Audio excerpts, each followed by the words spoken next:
Is it mathematically possible to create a healthy diet from your favorite foods while minimizing costs? That and other stimulating questions could be answered by using the topic of today's lesson, linear programming. The goal of this lesson is to solve problems using linear programming. What you should understand by the end of today's lesson is that some real-world problems involve multiple linear relationships. Linear programming is a method for finding a minimum or maximum value of some quantity given a set of constraints. Here is a sample problem. It says consider a linear programming problem with the following constraints and objective function p. All right, so here are the following constraints. The constraints are nothing more than a linear inequality. This one says that y is less than or equal to negative 3x plus 9.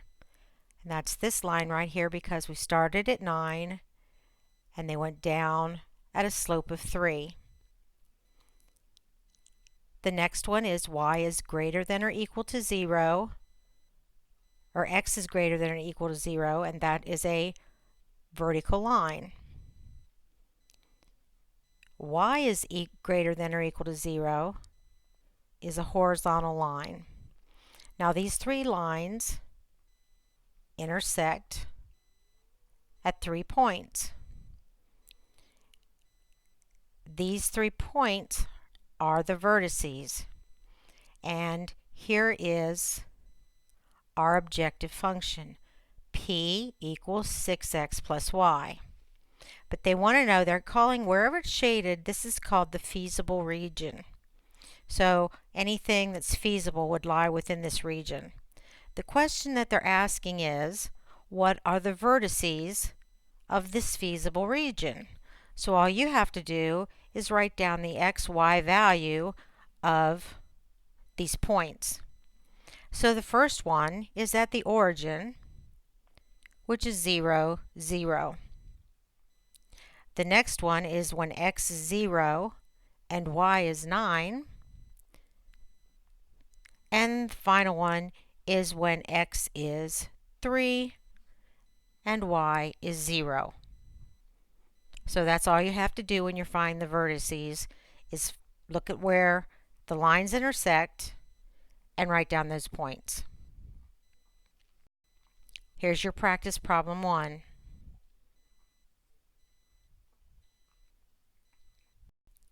The next example says consider a linear programming problem. It has these constraints and this objective function f of x, y, and it's equals 3x plus 7y. It wants to know the minimum value of the objective function. Well, here's our feasible region. So to find the minimum value, all you're going to do is take these 3 points and plug in the x value and the y value and solve. So for example, let's write down these points. My first point is when x is 2 and y is 6. X is 2, y is 6.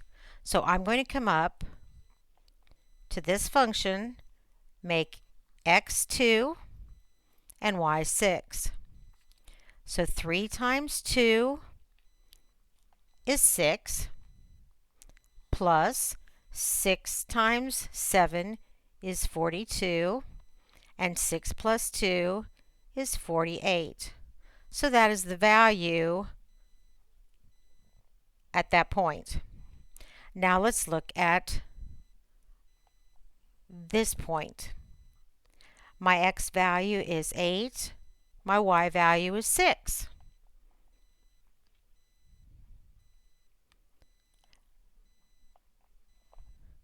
So we'll write down 8, 6. When x is 8, we have 24 plus 42. We have 66 as that value. And our final point right here is when x is 10 and y is 10.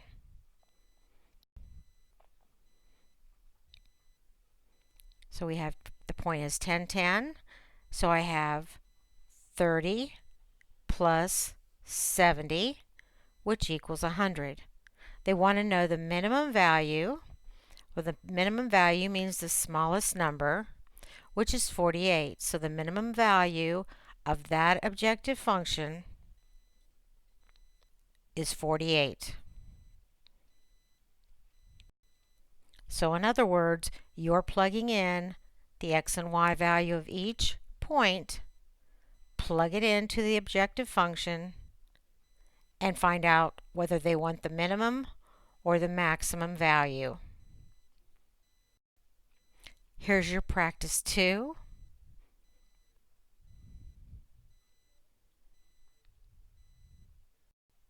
Here's practice 3.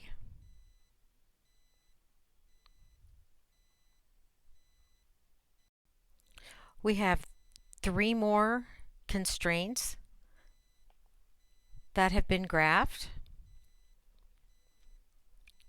They have been shaded in. That's our feasible region. We have our objective function, c equals 5x plus 12y. And this time they're asking, what are the values of x and y that minimize the objective function?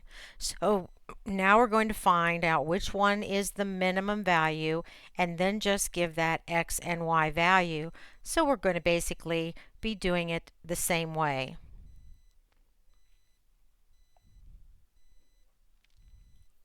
So I'm going to look at my points, and my first point is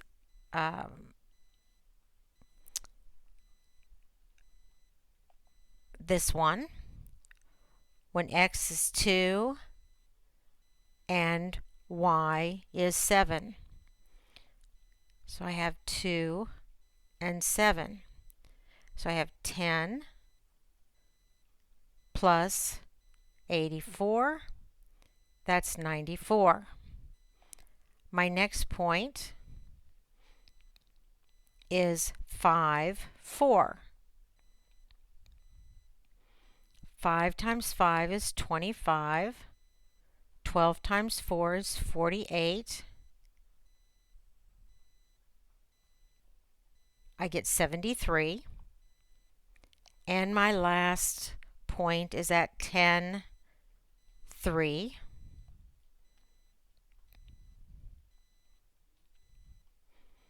Ten times 5 is 50, plus 3 times 12 is 36, and that's 86. The x and y value that minimize the objective function, that's my smallest number. So the point that minimizes it is when x is 5 and y is 4, which is that point right there.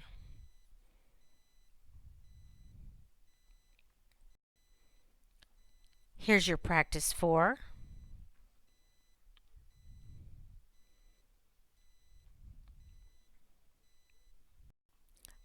The last 2 practice problems you're going to do are a little different, at least in IXL. So again, we have our 3 constraints. They are inequalities. We have our objective function, which is f of xy.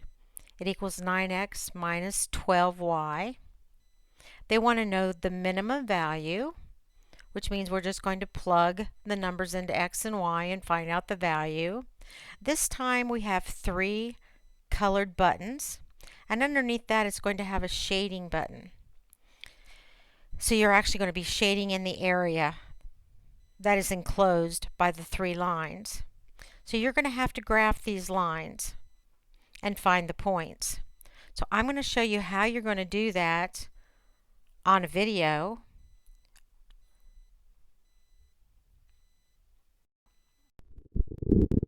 Right here we have three inequalities.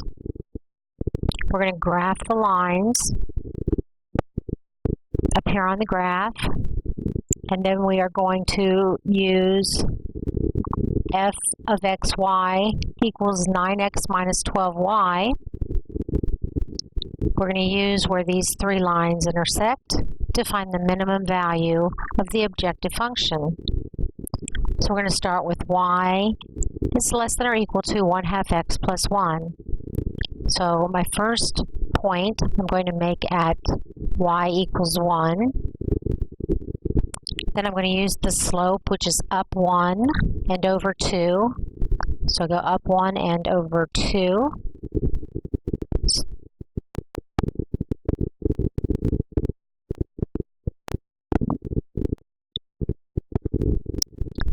So there's my first line. Going up 1 and over 2, it's a positive slope. My second line is negative x plus 10, so I start at plus 10, and I'm going down 1 and over 1. It's negative 1 slope. The third line starts when y is 4. It is also a negative slope. I'm going down 1 and over 4. Now I'm going to shade the part, and as you can see, this is the part where the three intersect, and I have 3 points of intersection. I have this point, and that point. So I'm going to plug those x and y values in here to find the minimum value of the objective function. So my first point of intersection is when x is 4 and y is 3. So on my calculator, I'm going to use when x is 4, I have 36 minus 12 times 3 is 36. So I have 0. That's a number. Now I'm going to go when x is 6 and y is 4. 9 times 6 is 54 minus 12 times 4 is 48. That's 6. And my last one is when x is 8 and y is 2. So I have 72 minus 12 times 2 is 24, and that's 48. So my first one was when x is 4 and y was 3, and that minimum value was 0.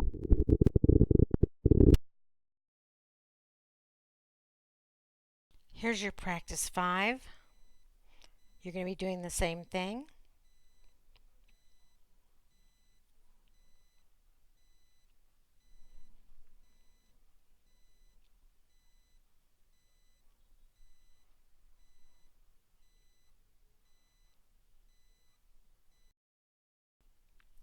And practice 6.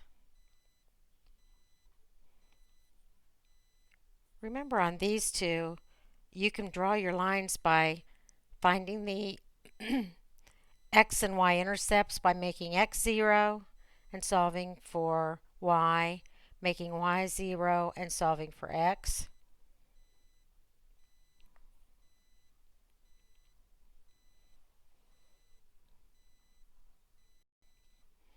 The cross-country team is selling water bottles to raise money for the team. The price of water bottles is $3 for students and $5 for everyone else. The team needs to raise at least $400 and has 100 water bottles. Write and graph a system of inequalities that can be used to determine when the team will meet its goal. That's the kind of questions we'll be able to answer in the next lesson. Thanks and have a great day.